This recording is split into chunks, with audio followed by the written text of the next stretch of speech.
pero de forma involuntaria afirman todas, afirman que él es auténtico.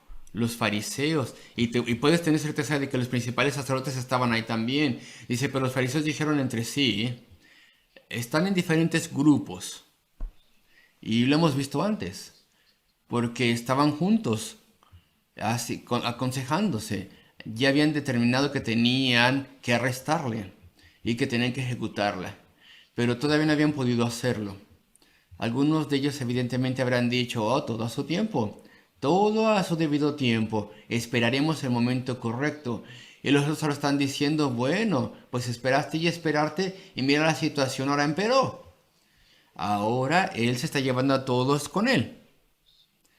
Dice, ya veis que no conseguís nada. Estaban diciendo esto los unos a los otros.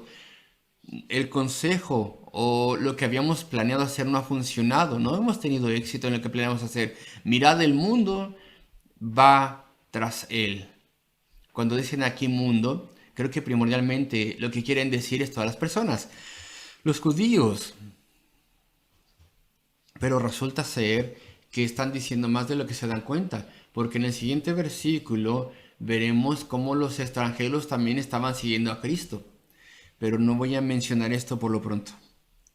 Los fariseos estaban ahí respaldándole, involuntariamente tal vez, pero de todas maneras lo estaban respaldando, reconociendo su poder y reconociendo que él estaba eh, que él estaba cumpliendo todas las señales mesiánicas, pero le odiaban estos fariseos, le odiaban porque estaba en contra de ellos.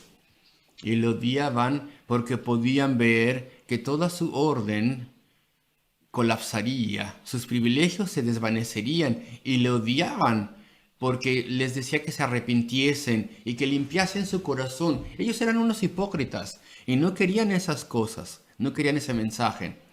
Y entonces aquí tenemos la cuarta voz. Incluso la voz de sus oponentes reconocía a la verdad cuando interpretamos lo que están diciendo, le reconocían como el Mesías y le respaldaban como el Mesías. Si tú lees entre líneas lo verás. Y versículo 20, la quinta voz, la voz de los gentiles. Solamente se menciona de forma breve, el apóstol Juan lo menciona muy brevemente, pero es inescapable. Había ciertos griegos. Aquí no se está hablando al respecto de judíos que hablen griego o helenistas, sino que se está hablando al respecto de griegos, griegos, que vinieron a adorar ahí a la fiesta, proselitas. Griegos, o un grupo de griegos, que estaban cansados del politeísmo, que ya se habían dado cuenta que el politeísmo griego no era nada y se habían volcado al Dios vivo, al único Dios vivo, y admiraban al Dios de los hebreos. Y leían ellos mismos la escritura del Antiguo Testamento y tal vez decían, y aquí estoy especulando, tal vez decían, sí, nosotros hemos creído en el Dios de Israel, el Dios de los hebreos. Nosotros queremos adorar como ellos lo hacen, pero ¿qué es esto al respecto del Mesías? Al respecto de un siervo que sufriría, al respecto de uno que vendría, uno que redimiría, a través de quien todas las naciones extranjeras también serían bendecidas. Eso somos nosotros. ¿De qué trata todo esto entonces? Y decían, Jesús de Nazaret. Ese es el Mesías esperado. Anhelamos verle y escucharle y saber de él. Entonces aquí hay una voz que es un contraste de lo que decían los enemigos, los oponentes de Cristo, los escribas y los fariseos y los principales sacerdotes. Es un contraste total lo que estaban diciendo los griegos. Decían los griegos, deseamos ver a Jesús. Así que su voz es narrada aquí. Ellos se habían dado cuenta que era auténtico. Todo lo que ellos habían escuchado era auténtico. Querían escuchar de él. Dice, estos pues se acercaron a Felipe, que era de Bethsaida de Galilea, versículo 21, y le rogaron diciendo, Señor, quisiéramos ver a Jesús. Felipe no sabía qué hacer. No esperaba extranjeros buscándole. Él no estaba a favor de ello. No estaba a favor de los extranjeros. Él no había entendido todavía. Entonces le dice a Andrés. Y Andrés y Felipe le dijeron a Jesús. Los discípulos no entendían lo que Jesús estaba haciendo al estar montando en un animal yendo hacia la ciudad. No habían comprendido que se estaban cumpliendo las profecías. No sabían cómo manejar a los griegos que habían venido preguntando por Jesús. Y Cristo les da un mensaje a los griegos y también a los judíos. Su respuesta es para todos ellos. Respondió diciendo, dile a ellos y a todos, diles, que he venido para sufrir y morir en la cruz. Eso es prácticamente el mensaje. He venido para ser un salvador y eso nos lleva al versículo 23. Aquí tenemos la voz de Cristo. Aquí tenemos la sexta voz, la voz de Cristo ahora. Jesús le respondió diciendo, ha llegado la hora, esa hora misteriosa de la cual hemos estado leyendo. Anteriormente habían intentado arrestarle y tomarle. Estaban determinados a hacerlo, pero no podían hacerlo porque su hora no había llegado, sino que eso se haría cuando Cristo dijera que tenía que hacerse, no cuando ellos quisieran. Y de alguna forma, a través de un acto de poder celestial divino, Él pasaba entre ellos siempre y se les escapaba y no podían tocarle. Pero ahora la hora había llegado para que el Hijo del Hombre sea glorificado. ¿Glorificado? Glorificado. Revelados como glorioso. Se mostraría que aquel es o que Él era aquel que tiene que ser adorado. Que se mostraría que Él es aquel quien debe ser admirado y estimado. Eso es lo que significa esto. La hora ha llegado para que el Hijo del Hombre sea glorificado. Glorificado ante el ojo de la fe cuando moría. Cuando nosotros miramos la muerte de Cristo, nosotros la vemos como algo glorioso.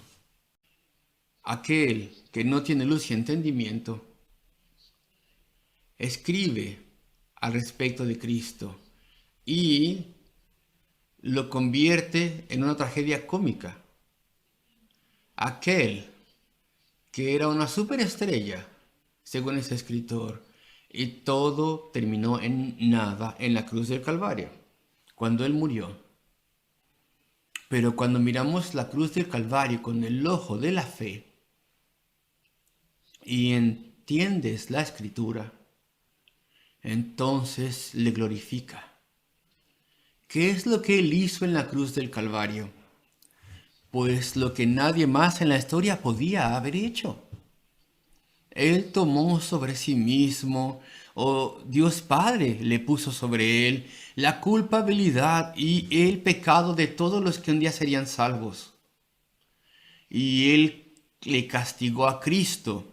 El Padre castigó a Cristo con un castigo eterno, si tú quieres. Y Él allí pagó nuestro pecado y pagó el precio por nuestra redención. El más grande precio que jamás podría pagarse. Y Él sobrevivió.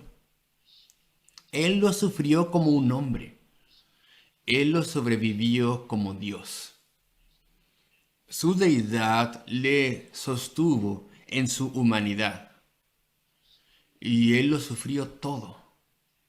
Y bebió la copa hasta el final. Qué cosa tan gloriosa. Qué cosa tan como de Dios. Solamente Dios podía hacerlo. Solamente el amor de Dios podía hacerlo y la amabilidad de Dios. Esto revela los atributos de Dios. Su eternidad, su amor, su santidad. Porque era vital. El pecado tenía que ser castigado para que las personas pudieran ser limpiadas e ir al cielo. El ojo de la fe ve al Calvario y ve algo que solamente el Dios hombre podía hacer. Es glorioso, Pero cuando se levantó de los muertos, entonces ahora todos tendrían que haber visto su gloria. Él se había levantado de los muertos. Él había tomado de nuevo su vida y su deidad.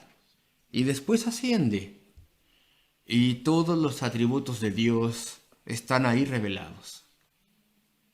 La hora ha venido, ha llegado la hora para que el Hijo del Hombre sea glorificado. Para que se vea que Él es glorioso. Y para que se vea que Él es Dios, que Él es divino. Ahí en el Calvario y en la resurrección. Versículo 24, la voz de Cristo sigue, avanza. De cierto os digo. En verdad os digo, que si el grano de trigo no cae en la tierra y muere, queda solo. Pero si muere, lleva mucho fruto. Si la semilla no es enterrada en el suelo, ejecutada si tú quieres, pues entonces muere para siempre. Pero si es enterrada la semilla, si muere si tú quieres, pues entonces lleva mucho fruto. Qué ilustración de su propósito, el propósito de su venida. Debo morir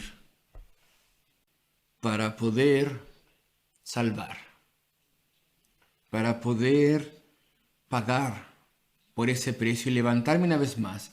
Y después habla de sus seguidores, versículo 25. Habla de nosotros.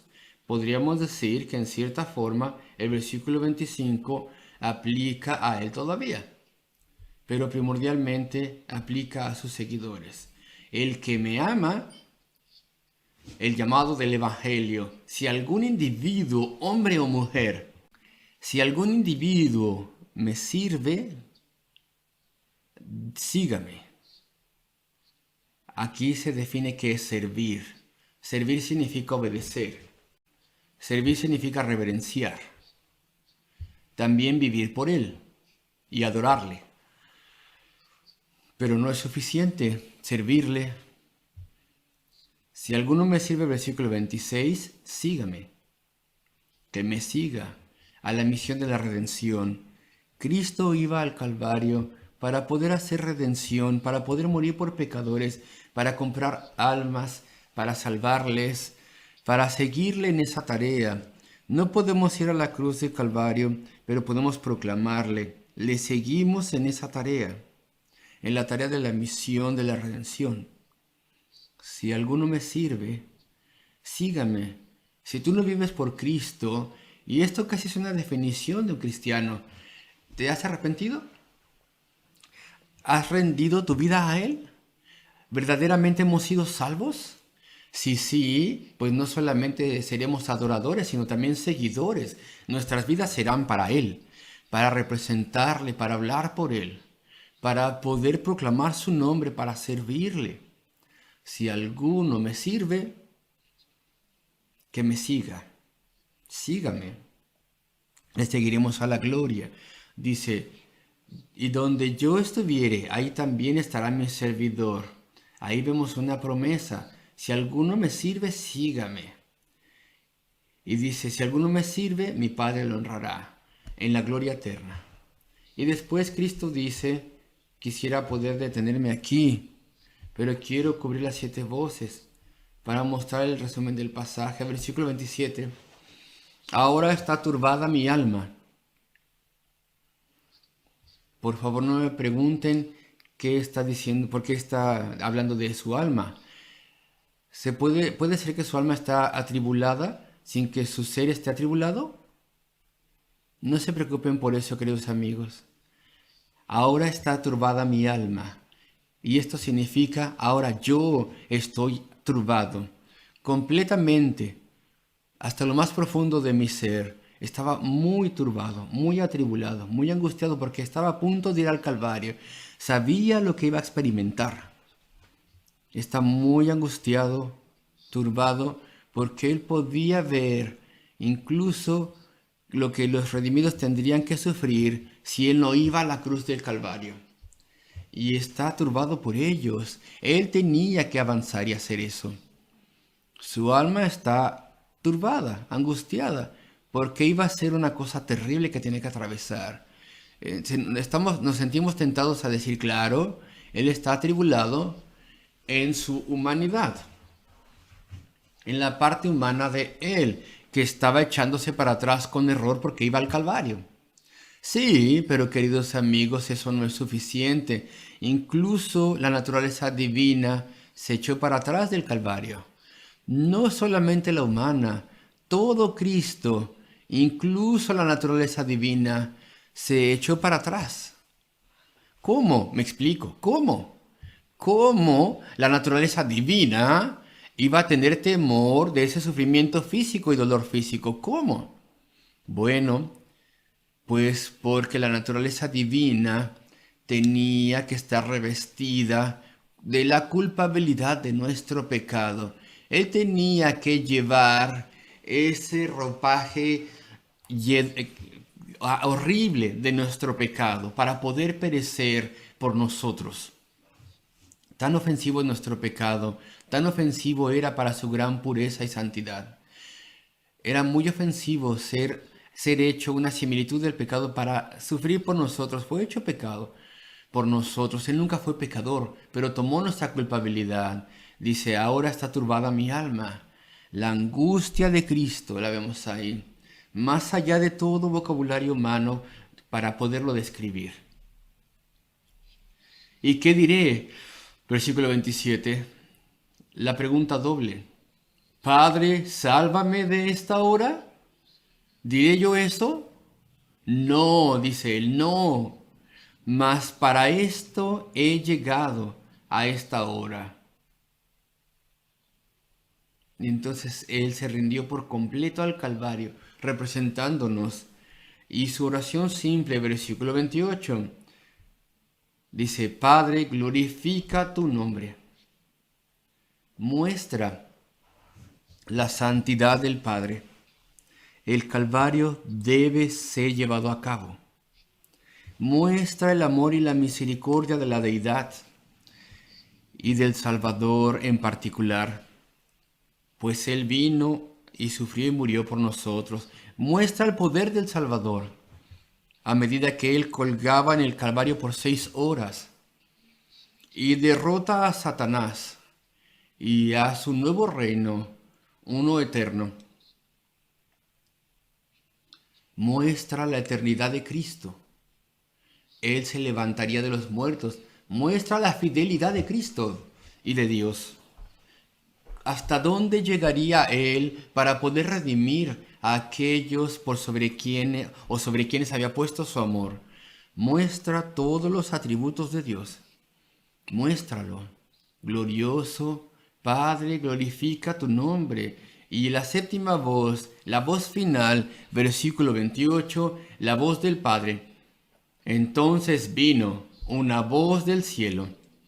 Es el clímax de las voces, la cúspide, diciendo, lo he glorificado y lo glorificaré otra vez.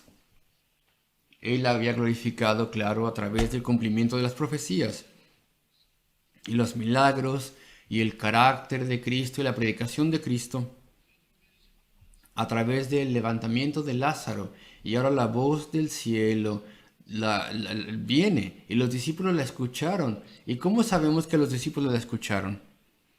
Pues porque las personas que pensaron que era un trueno o un ángel, que no podían entender la voz, eran las personas que estaban ahí al lado. Eran los que no eran discípulos, versículo 29. Y la multitud que estaba allí, esa pequeña frase excluye a los discípulos. Esa voz era para los discípulos, era para fortalecerles y ayudarles a avanzar. Ellos escucharon la voz del Padre. 3 de ellos ya la habían escuchado antes, en la transfiguración, y ahora todos la escucharon. Y las personas, la multitud que estaba allí, había oído la voz, pero no podían definirse qué había sido. Unos pensaron que había sido un trueno y otros que era la voz de un ángel. Y versículo 30, Jesús respondió y dijo, no ha venido esta voz por causa mía, sino por causa de vosotros. Primeramente, los discípulos. Ahora viene el juicio de este mundo. Se nos acabó el tiempo. 7 voces, todas autentifican al Mesías, lo respaldan. Y Juan nos lo presenta a medida que él avanza hacia el Calvario en los siguientes días y horas.